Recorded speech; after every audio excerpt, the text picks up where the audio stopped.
There we go. Yeah, this is Health Talk, and I got Tom Berg and Albert Lanier, and there's going to be a lot of people calling in because we want to clarify. Oh, these things are all down here. Maybe if I do. No, don't touch anything. Don't touch anything. Okay. Okay. Is that better? You can. Can yeah, I can hear you. Okay. I can hear you two ways now. In the studio, now we're good. Okay, so Tom. Yes. We are going to talk about the sheer corruption, hypocrisy. It's all about money. It's about not caring for the people, and all the crooked politicians with regard to the rail system, with regard to the ag lands, with regard to the desecration of humanity. I mean, where do we begin, you know? Well, I'd like you to introduce your guest who's in the studio, if you don't mind. I'm unaware of who he is and what. Okay. Well, that's a perfect way to start. My name's Albert Lanier. I'm a freelance journalist and writer. I have been such for 20 years now, and I've written for a variety of publications: Pacific Business News, Honolulu Weekly, Edible Hawaiian Islands. I guess that's of some relevance to this show. And various other publications. I don't want to list my resume, but that gives you a little of what I've done. I guess the most recent stuff that I've contributed has been to Civil Beat. I did a couple articles recently for Civil Beat. I did an article for something called Metro H&L, so that's a little about me. You know, I think we've got I think one of your buddies is calling in here. Hang on, let me see. Hello? You just called in? Yes, this is Keone Dudley.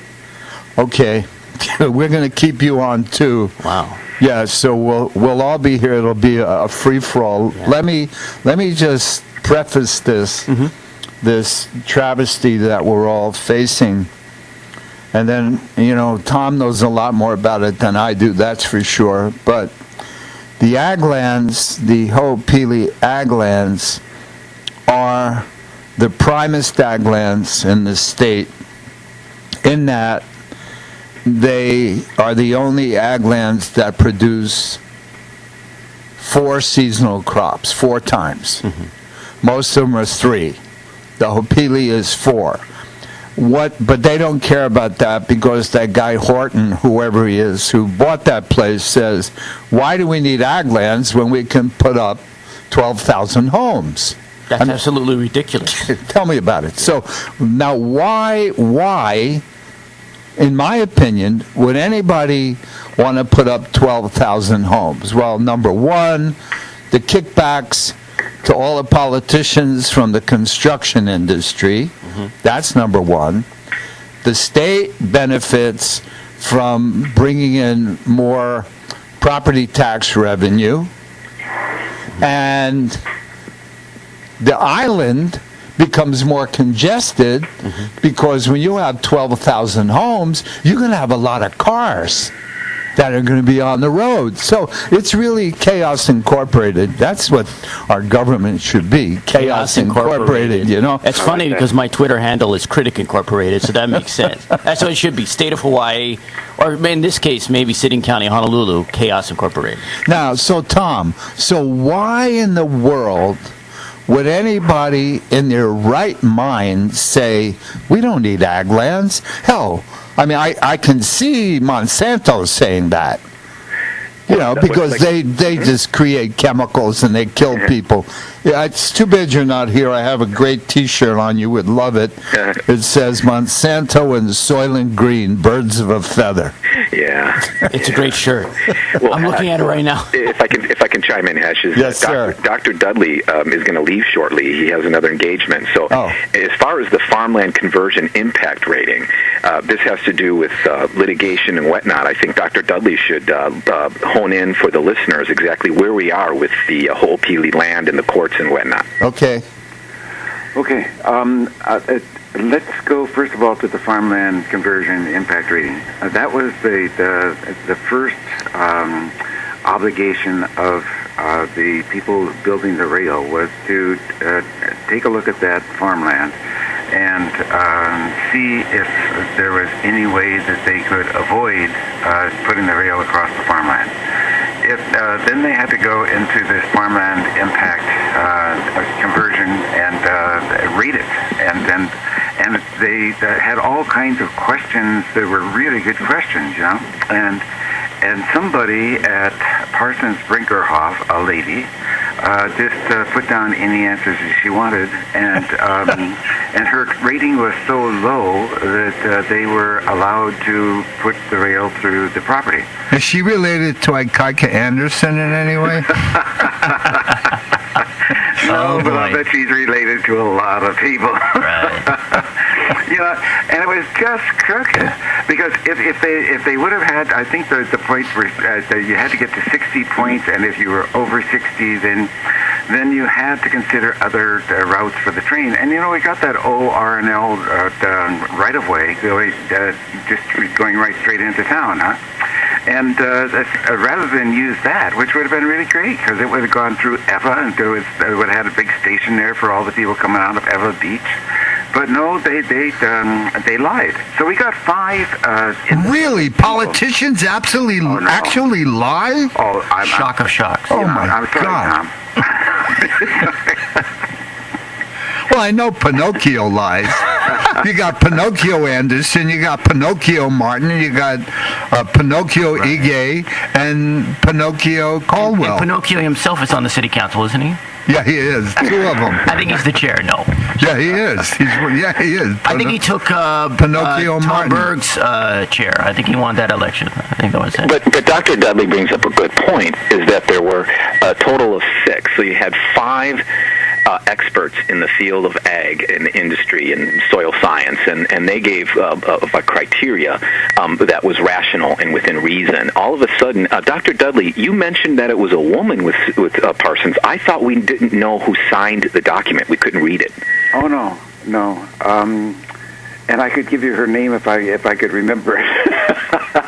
But no, she worked for Parsons at the time. She was a high-ranking official within Parsons, and she just lied. And our 5 experts, their scores were all well over 100. You know, and it just tells you that from the very, very beginning, the rail was a lie. And Tom, you brought up something recently, which is that, you know, all this stuff that they're doing now, like they're bringing in of dirt from other places and putting that on their property. You can't do that without a farmland impact conversion rating. You know, when they start building all of these new houses that are being not the houses, but the transit-oriented development, and that money is coming out of rail to do the planning for that. You can't plan houses without doing a farmland impact conversion rating. You know? Well, you know, let me give an example. One of the questions, Dr. Dudley, that you alluded to on this conversion rating of the process, which the city got away with murder, in my opinion, because otherwise it would have triggered federal intervention for mitigation. And one of the questions was, does the site Ho'opili have substantial and well-maintained on-farm investments, such as, you know, water features and fruit fields and vines and terraces, drainage, irrigation? Well, the city scored that as a 1. A 1. Meaning as if it were non-existent, tilled, like it has never been tilled. It's got all the rocks in the field and trees need to be removed. You got everyone else scoring it at the highest level. So you got Brubaker at 10, Martinez at 20, everyone else at a 20. City comes in and says, I'm going to score it a 1. What Dr. Dudley was alluding to is that's throughout the whole process of pattern here, is that the city kept saying this is not of value, it's really not farmland, it should be housing, it's worthless. And so, Dr. Dudley, where are we today in this whole process? Well, right now it's more and more and more lies. You know, take a look at what happened a week and a half ago. All of a sudden, you know, our case is coming before the Supreme Court for it to on Ho'opili on this coming Thursday, huh? Yep. So Rail decides, oh, we got to do something about that. So they sent out some people for a meeting out here to tell us about the Ho'opili station. And it was just a riot because, we had 35 people there. I don't know how many of them were interested in the station itself, but I know at least 30 or 31 of them were on our side, and we just took over the meeting. I mean, they did not tell us one word about the station because the people were just adamant. We don't want this station, and we don't want to hear what you got to say.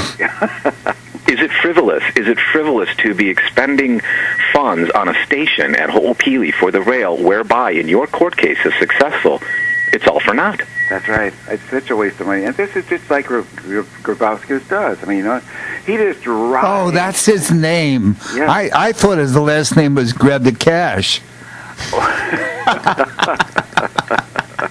Oh, my God. It's Grabowski's. Oh, see, it sounds like Grab the Cash, though. An honest mistake. Or in this case, a dishonest mistake. I don't know. Sorry.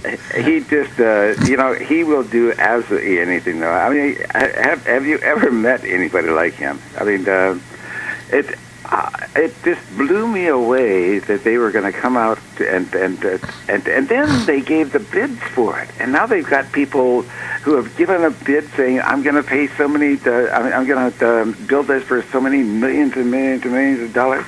Those guys were put out to design a station, come up with something, and it's just criminal that they're allowing all this to go on when that station might not be there at all. I'm surprised that they didn't say that instead of building homes, they were going to plant homes since it was ag land. That would make more sense. Yeah. You plant the home, you water it, and it grows. Hey. Yeah, but that's organic. Hey, Dr. Dudley, let's give the listeners really quick. Is the 12,000 homes at Ho'opili really needed? Do we have a housing shortage? Oh, I'm so glad you asked that. There are 58,000 houses already zoned on this side of the H1, H2 merge. So that's the central Oahu, west Oahu, and the leeward coast. 58,000. Now, during the Ho'opili hearings, the Department of Planning and Permitting sent testimony saying that they needed 1,800 homes a year from that year until 2035. And that year was 2009. If you take the 2009 to 2035, and I think that's 26 years, no, it's not, but however many years it is, multiply out the 1,800, you come out with 46,800 homes. But we've got 58,000 already zoned. And we're going to put on another 12 on top of that. So we're going to have 24,000 more than are needed by 2030. One other thing, Dr. Dudley, you've been monitoring us, is that the Department of Transportation and all the powers that be said, well, you know what, we're going to be able to fit another lane in at the H1, H2 merge. Do you buy that? Yeah, well, that one lane, Tom, is going to take care of the houses, the cars from the 70,000 houses. That includes Ho'opili. Okay, and not only can that lane take care of the houses, the cars from 70,000 houses, but it's going to raise the level of service on the freeway from level of service F, we're one of the top 3 worst freeways in the nation, and it's going to make it level of service C and D. This one miraculous lane. That's not a truthful statement. Yeah. It's just there's no way. Yeah, you're right. I mean, when you put it all together, the carrying capacity per lane, the formula doesn't pan out. There's no way. No way in the world. I mean, if we have right now 3 lanes going through the merge, and 5 lanes when you put the 2 together, okay, and we've got traffic backed up for 4.5 miles every single day on the H1 and 2 miles on the H2. And if we've got 95,000 houses, and 95,000 houses do that to 5 lanes, how are we going to add another 70,000 houses for 1 lane? 1 lane. Thank you for that. That makes it very crystal clear. It sounds like the perfect opportunity to put in a toll booth. Somebody's going to come up with that. Is this Hawaii or the East Coast? Yeah, they'll pay off the state and just put in a toll booth, and the guy will say, well, look, we'll split 80-20, 80 for me, 20 for you, and the governor say, hey, oh boy, that sounds really good. Yeah, okay. One of the things things I'd like to bring up, though, is that the whole premise for Ho'opili in the housing was that these folks are going to have and take mass transit. Now, I just want to share very quickly is that when I was on the city council, there was a 300-unit project in Mililani. And the folks in Mililani says, we have such bad traffic there. Here's what they did. They changed the rules so that this 300-unit complex, you're not, listen to this, you're not allowed to own a motorized vehicle. So they said, we have such bad traffic up there, you can't own a car, you can't have your name on a title and have the car owned in Virginia. You can't have a name on a title in order to sign the document to live there. So now, they did that extreme measure to just handle an additional 300 units in Mililani. Well, in our testimonies before the city council, we said, hey, D.R. Horton, why don't you build your transit-oriented development without any garages? Since you all say you're going to ride the rail, why don't you build your whole project without a garage, without a driveway? Since you're all going to ride the rail, well, they won't do that, obviously, because they know no one's going to ride the rail. That's a very good point. That's a very good point. Tom, I've got to tell you one more little thing that's going on right now. With our case before the Supreme Court, you know, Eric Seitz is going to be arguing our case, which is really the case from Sierra Club and Senator Clayton Heath. And then on the other side, though, they're going to have Horton's lawyers, but they're also going to have the lawyers from the state. And that just shouldn't be. You know, and then people are just becoming aware of that and trying to say to the governor, wait a minute, you talk that, you know, you've always said that you want to save farmland. The governor, when he was running, said he wanted to double our farmland in 10 years. In inventory, correct. Yeah. Now it's the chance. I mean, you know, when we first started this case, as you remember, Linda Lingle was governor, and the state was on our side. And so the Office of State Planning was on our side. The city attorney generals, they were all on our side. Then came Abercrombie, and Abercrombie did a big switch, and his entire administration, including Office of Planning and the attorney general, switched to the other side. I want to get a quick comment, you guys, from Dr. Dudley on this. It's very important. Dr. Dudley, since you've been tracking this at length, what have you received of communication from our federal congressional delegation to assist you? And because when they go out and campaign, they're saying that they want to protect and preserve ag land, and they are so into sustainability that they're your guy or gal. Vote for them because they're going to protect farmland. What has the 4 congressional members done on this issue on our behalf? Absolutely nothing. Hey, you know, I don't know if this is relevant, but I was talking with Senator Mike Gabbard the other day. Now, I don't know if he's a good guy or a bad guy, but he said that he just became the chairman of the Air, Land, and Environment Committee. Waterland, Ag. Waterland and Ag Committee. Yeah, and he said that he is going to wreak havoc. So maybe that is a good sign. I don't know. I hope it is. You know, one thing about Senator Gabbard is that he has always been really, really good with the environment, except he's been for Ho'opili. Now that he's the ag chair, God knows. I mean, you know, we've had ag chairs before who've just thrown it to the wind. It depends on where the money is. Now, with Mike, I don't know what his story is and why he's been so strongly for the project, but maybe he's getting some second thoughts. I sure hope so. Yeah, it would be nice. Well, I do want to chime in here. I guess both of the gentlemen here raised a point that I think it's Governor Ige had promised to double the ag lands during his administration. Is that right? Oh, double it by 2020. Right. Yeah. So in order to double ag lands, you have to protect what ag lands not only are zoned, but which exist now. So if you're not protecting it, you can't double it. You're absolutely That's right. the contradiction here. Yeah.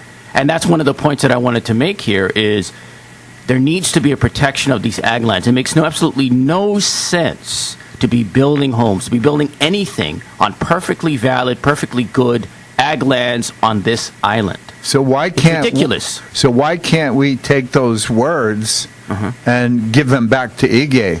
I think we should. I mean, If that that's makes his sense. promise. I mean, I looked over the promises. I don't recall that one. I'm sure he did make it. Yeah. But if that's what he promised during his campaign, then in he light of these issues, not only the rail, but also Ho'opili and all of these issues relating to ag land, it should be a major issue, especially if he runs for re-election. Right, and he should eat his words. Right. And I would think So we to should speak. take those words and put them in a Big Mac Right. because he looks like that's what Yeah, but he it eats should be anyway. organic and not GMO. Absolutely. Yeah. And But this is- I think that's very important. I think that's very important. You can't promise something if you don't protect the lands themselves. Yeah, we should encourage people to send emails to the governor. I agree. And say, when you were running for election, you said you wanted to flourish the ag lands. Well, then how can you support the desecration Precisely. of Ho'opili? I have to interject, and that is because the scapegoat is the so-called Oahu General Plan that has what's called an urban growth boundary. We all know an urban growth boundary is a political boundary. Dr. Dudley's case before the state Supreme Court and what have you is really in reference to the 1978 Constitutional Convention for the state of Hawaii that was to protect and preserve Article 11, Section 3. Dr. Dudley can better explain, but the so-called intent of the legislation in 78 was to protect ag land if it was in practice, had running and access to water, productivity, and A and B prime soils. All that fits for Ho'opili. So Governor Ige, as the executive, he actually has the authority and power to intervene here and put a stay of execution on this entire process. So that's I what think we that's an should. We excellent should point. email him. People should just email him and say, "Why can't you honor your words?" But here's the important point that Tom brought out there. According to this 1978 CONCON, if you look at all of the conditions that he just spelled out, including the water conditions, if Ho'opili fits all of those conditions, then why is this project going forward? If it fits the rubric of protected ag land under the convention itself, why is this going forward? money. Dr. Dudley, let's hear it out. What do you say about that? Well, Show me the money, I'm honey. just clearly money. putting it forward. yeah. You know, I want to get back though to the what people ought to put in their email. They need to tell the governor that he should put his attorney general on our side on this case on Thursday. You know, right now, we're scheduled that Seitz will start with his opening argument. He'll be followed by the other side, which is, the attorneys for Horton, and then immediately we're going to have the Attorney General's office have someone get up and support Horton. Should not be. Right. Should not be. If the governor is really on our side, that guy should be over supporting us instead. Yeah, but that would happen if we were still a government of, for, and by the people, instead of a government of, for, and by the corporation. That's And right. since changing from people to corporation, who cares about the people? Yeah. As Rutherford Hayes put it. Yeah. Yeah. But anyway, the people should be emailing the governor, telling him, put your attorney general on the side of the farmland. Put your money where your mouth Yeah. is. Yeah. Well, if I can chime in also here, what this also speaks to me, is a disinterest in agriculture in this state, specifically on Oahu. And that's another aspect that I simply don't understand. Well, that's why they have Monsanto. That's not agriculture. Well, we know that, but they don't That's care. anti-agriculture. Yeah, really. We're forgetting something here, is that the legislative and the state Senate and House, what they do is that after every legislative session they want to look good. So a few years ago, when the buzzword was sustainability, you'll all recall, Right. we had the 2050 sustainability plan. Right. And that was all about the ag and how we're going to fend off the hurricanes and tsunamis, that we have to be self-sufficient. And what happened to that? What happened to that 2050 sustainability, quote, act that we spent millions of dollars on? It got flushed down the toilet. Right.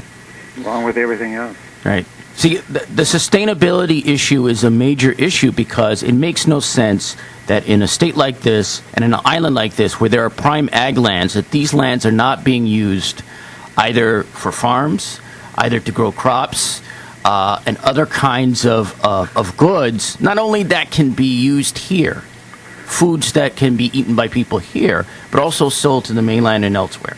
What I find really slimy in all this is that the workers that are doing the hard labor out in those fields, they're really getting the shaft because they have a gag order.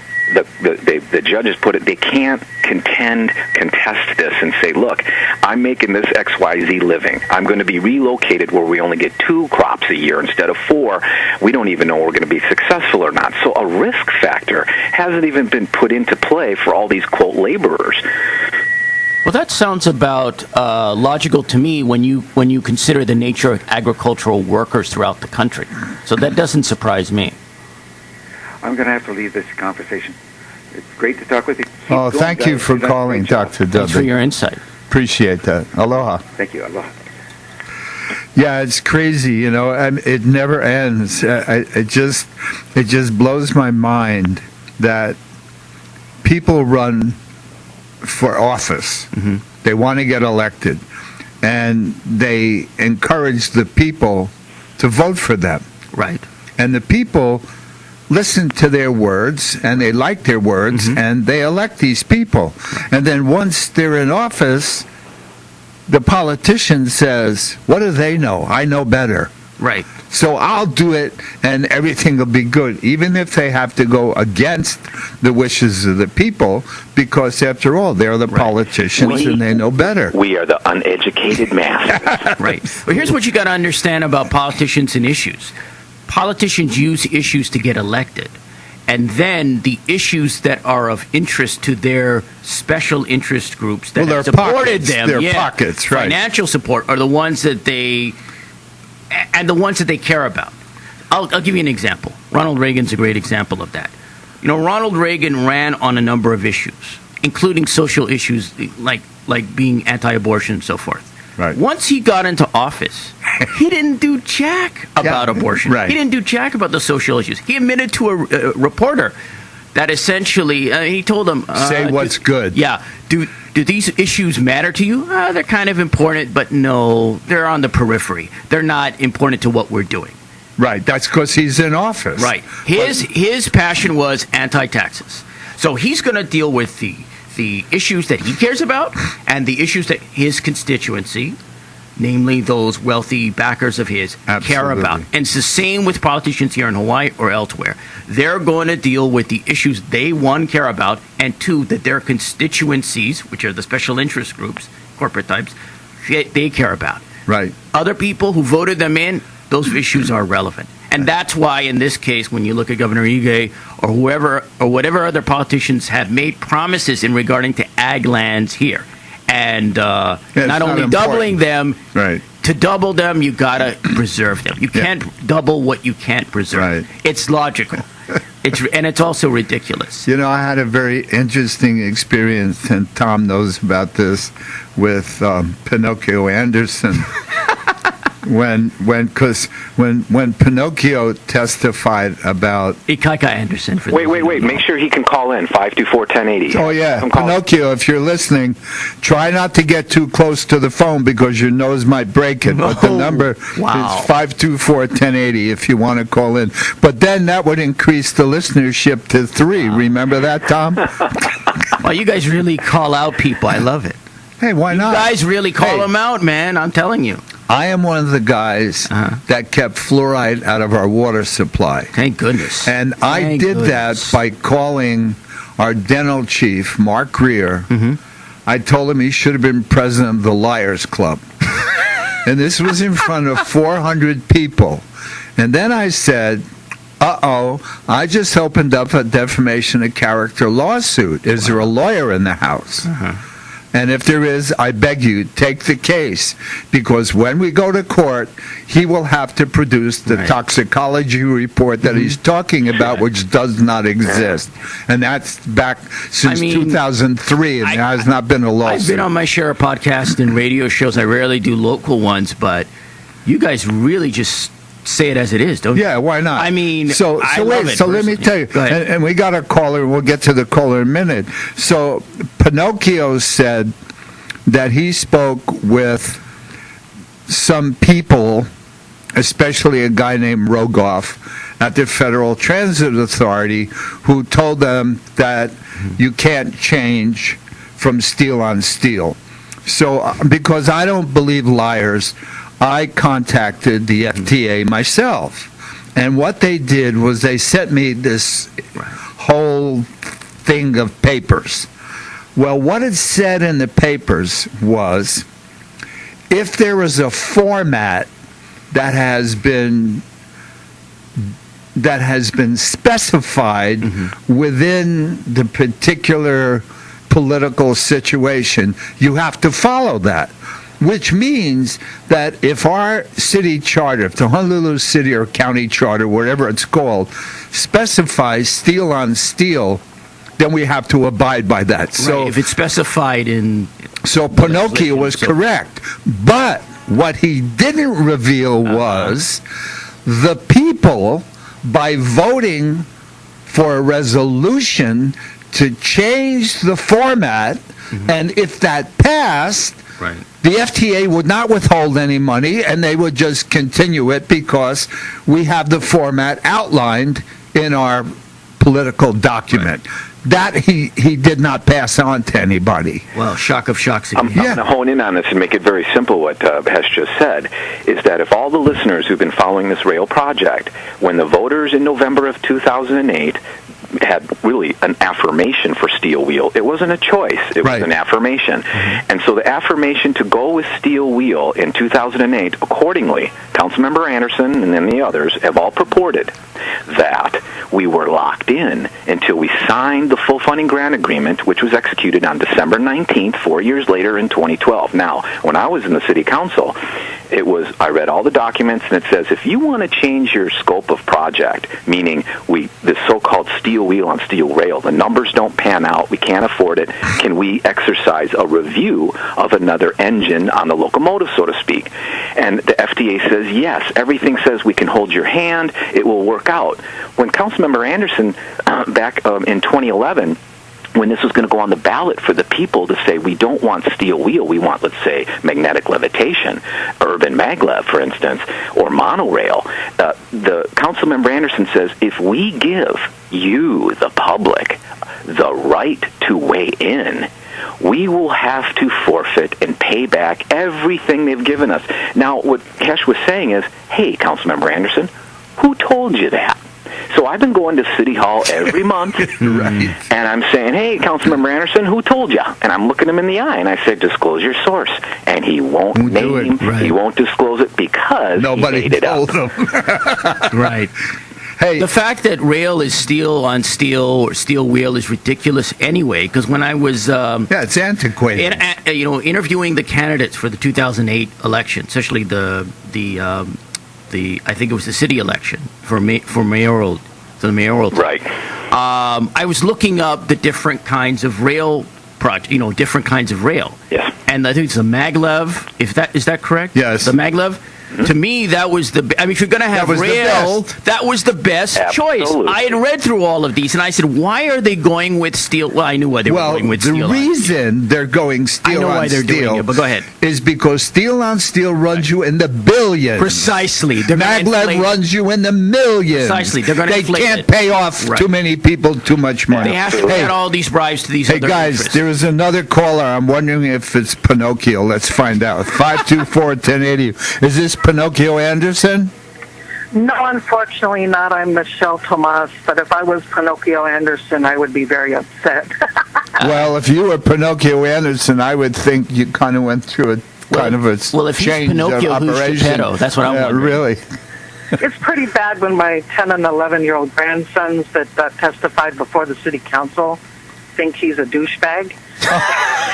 Michelle, here's what Michelle did. Her grandchildren came and said, we can't eat concrete. And what they did is they took the time and the liberty to be taken out of school, brought to City Hall, get in the civics engagement, and then of this exercise, held up a brick, and it says, we can't eat concrete, and gave it to Councilmember Anderson.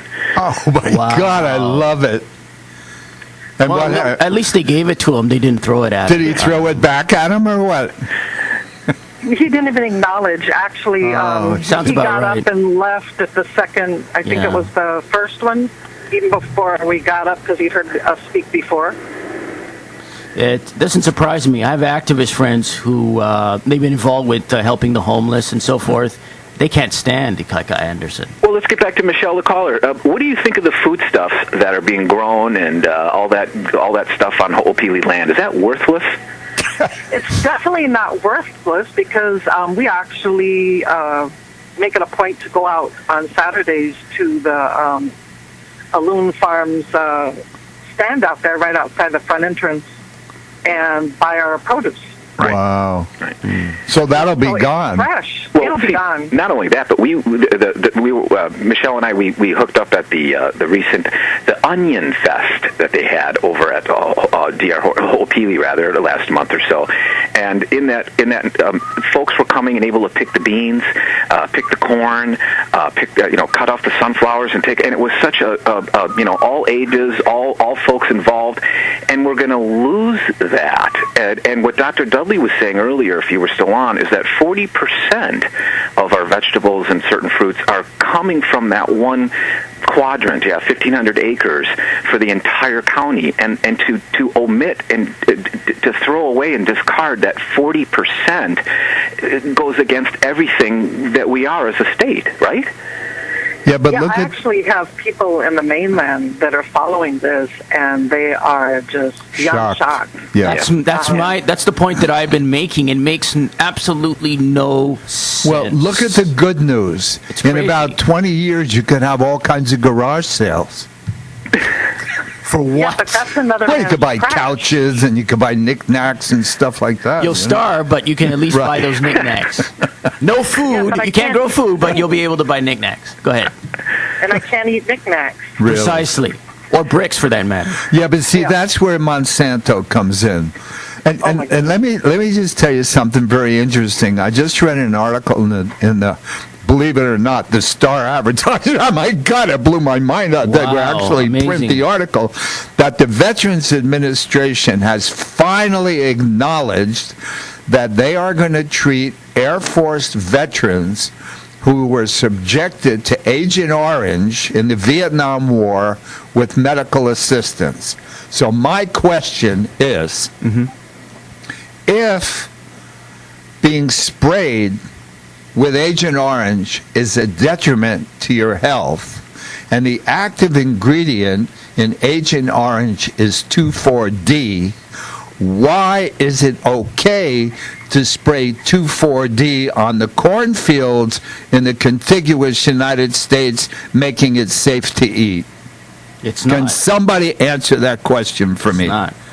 They haven't done any research on the long-term health issues. Well, Eric Giles Seralini, when he was doing his report in France, his research on the effect that glyphosate had on the rats that were his subject matter, he inadvertently, without even thinking about it, without even looking for it, observed that the rats, within a very short period of time, grew cancer tumors the size of golf balls. He wasn't looking for that. He just noticed it. All the rats had these tumors that were huge, which led him to believe that the only thing they were eating was glyphosate-contaminated food, and cancer tumors arise. Now, there's scientists, there's over 400, 500 independent scientists worldwide that are saying how bad GMOs are. Yet, all the reports that Monsanto produces are done by scientists that either work for them or are paid off by them, and they say that it's safe. So Monsanto lies. They're just, I want to get a bumper sticker. My girlfriend talks me out of it. I just want to say Monsanto sucks. But she says, no, you can't ride around town with that. But that's I would. typical of corporate research anyway. I mean, that's what corporations do. They Yes. hire scientists, they pay them off, Right. and they pay them to do the research and the studies that will fit their rubric, to fit what works for their products and their corporate line. Hey, if anybody wants to chime in here, the number is 524-1080, and there's a couple of lines open. I know you people have been calling, then you hang up, and then you call back, and I have to apologize because I haven't been taking your calls. But, hey, this is a free-for-all. Right. If you don't like a politician like I don't like Pinocchio, and somebody's calling in, feel free to express yourself, because this is freedom. This is the freedom of expression show. 524-1080. Hello, okay, hang on. Close to something. Hello. Wait. There's another caller. Hello. Hello. Yeah, you're on. Yeah, as far as Ho'opili goes, now, they say this is prime farmland. Now, that prime farmland, every time I'd driven by it on Farrington Highway... Can you try to talk a little louder? Every time I drove by that farmland, there were acres and acres of watermelon and pumpkin. I cannot see using this valuable land to grow watermelon and pumpkin. Yeah, when you can put houses on it, of course. Yeah, we need houses for the growing population of this island. And we need the houses up there probably cost less. So caller, your claim is that Ho'opili should be paved over. 1,500 acres of the best farmland, as some would say, in the world. You're saying that 1,500 acres should be paved over, correct? Absolutely, with houses to accommodate our growing population. Now, as far look what the Pope said. Acres and acres of farmland on the Big Island and Maui. Can I ask how old you are? Isn't that used? Can I ask your age? My age? Yes. Very old. I'm past 80. Oh, okay, because the Pope is saying that people that are 80 and above, we should eliminate from the planet. Because he wants to reduce the population. This is coming from the Pope. So I would hide. The Vatican's version of Logan's Run or something? I would hide if I were you. No, I'm a local boy, born and raised, and our locals are growing, and we need, leaps and bounds. That's right. Now, yeah, but if you really want to put the nail on the head, if all you transplants from the mainland didn't move out here, we wouldn't need the rail. Well, there have been people moving here for years, and we haven't had rail. So why all of a sudden do we need rail? Taking your point of logic, why do we all of a sudden need rail if we've had people moving here for years? Why all of a sudden in 2015 do we need rail? And why do we need to destroy vital ag land that for this whole Ho'opili project? Why we need to destroy vital ag land? You would think if there are more people who are coming here that you need the ag land to grow food for this growing population. Well, that's where Monsanto comes in. And I heard another rumor. I got another question about Monsanto. You mentioned the fact that they're using 2,4-D to spray on the crops. I thought 2,4-D was a defoliant. How can you spray 2,4-D on growing crops? Maybe you should ask Monsanto. They're the ones doing it. Wouldn't it kill all the vegetation? No, they say it only kills the weeds. Oh. That's because they put chemicals in the seed.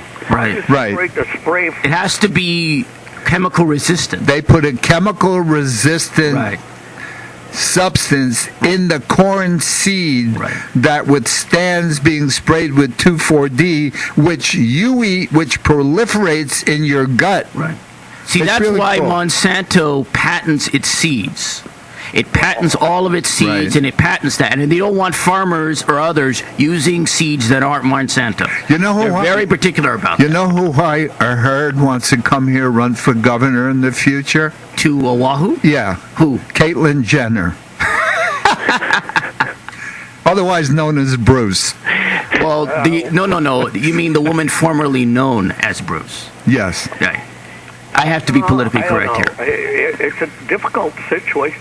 When you're just picking these few acres as the most valuable farm island in the state of Hawaii, I have to disagree. We've got Waimanalo, we've got Kahuku, we've got Maui, we've got the Big Island.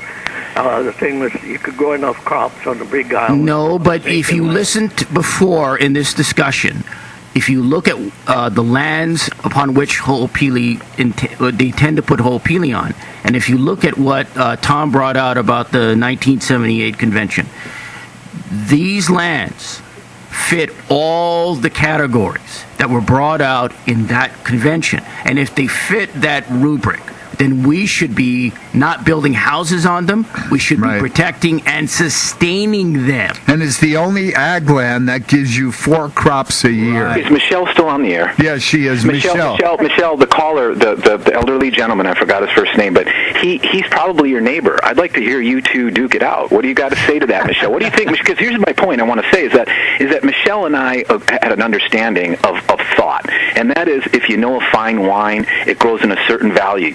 Why? Because of the elevation, because of the sunshine, the moisture, the humidity. All those elements give you the grape you need. Now, according to that gentleman caller who's 80 years old, there's no such thing as a Napa Valley. There's no such thing as a pristine place that yields a flavor. Yeah, it doesn't matter. According to Michelle and myself, and many of the thousands that go on these HOOPILI on the farm and eat the produce, we're going, aha, that Eva onion, that taste, that watermelon, that taste, that is our Napa Valley. That is our pristine grape on the side of the mountain, okay? Well, Tom, unless they specified that all those 12,000 homes that they want to build have to grow crops in their backyards.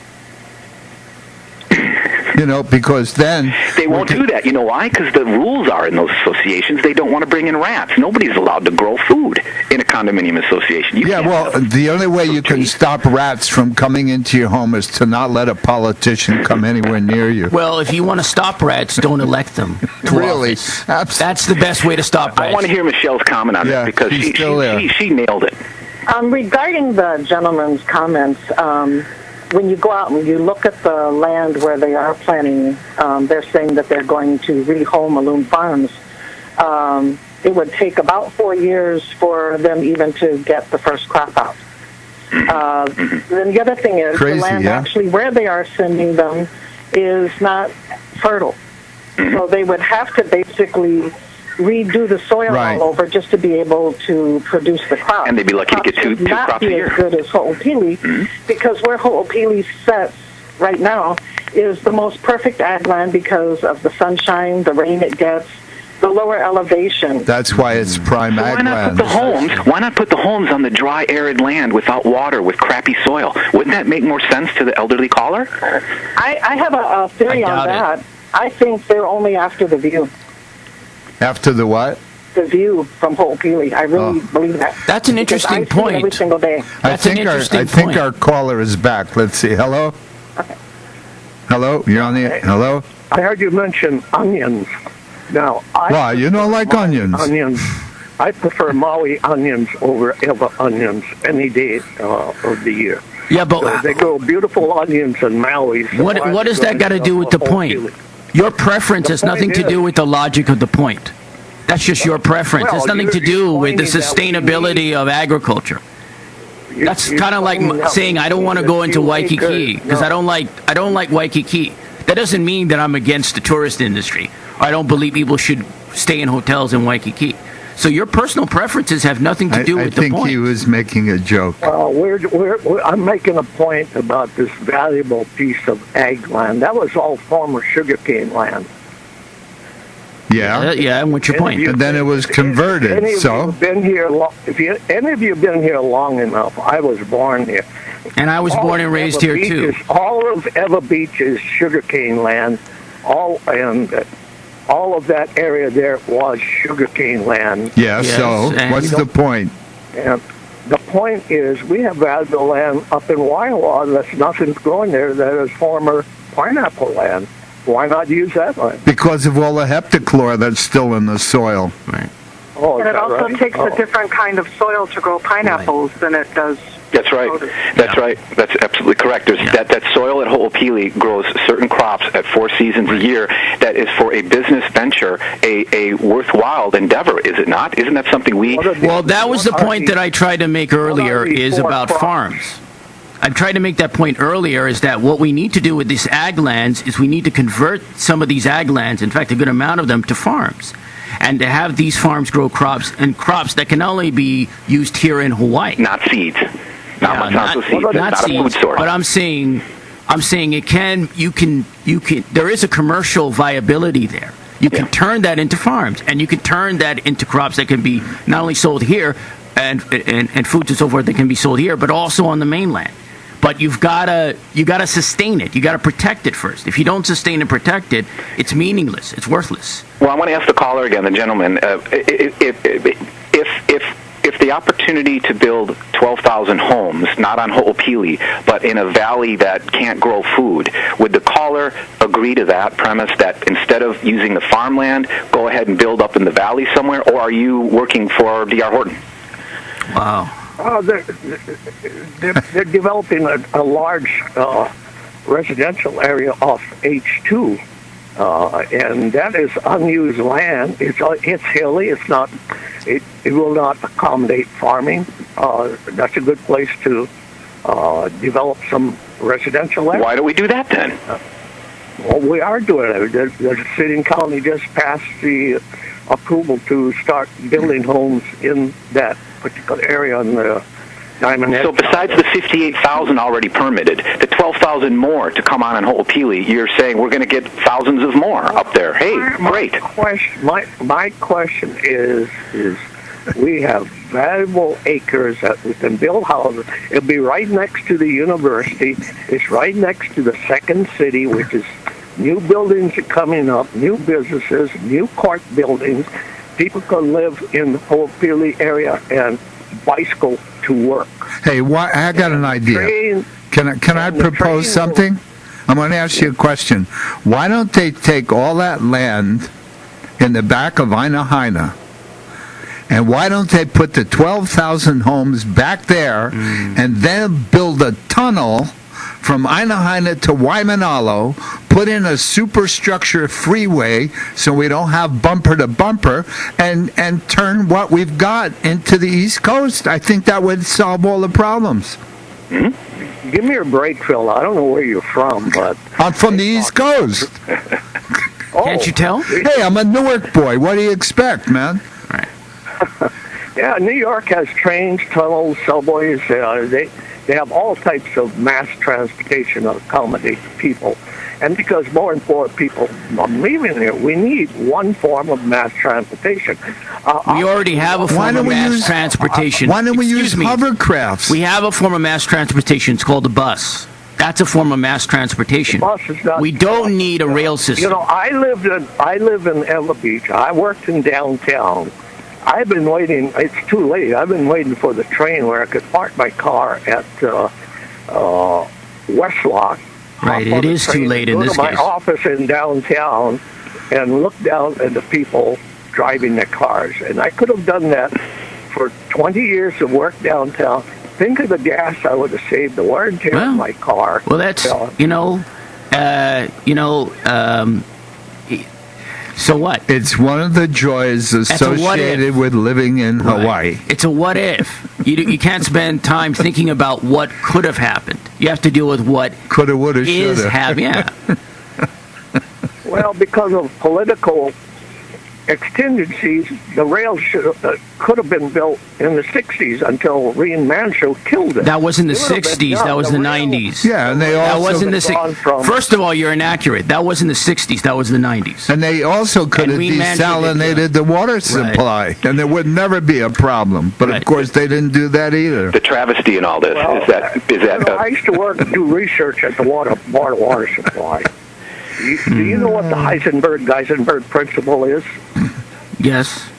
In God we trust, all others pay cash. You know, it has to do with that's the currency principle. Artesian wells.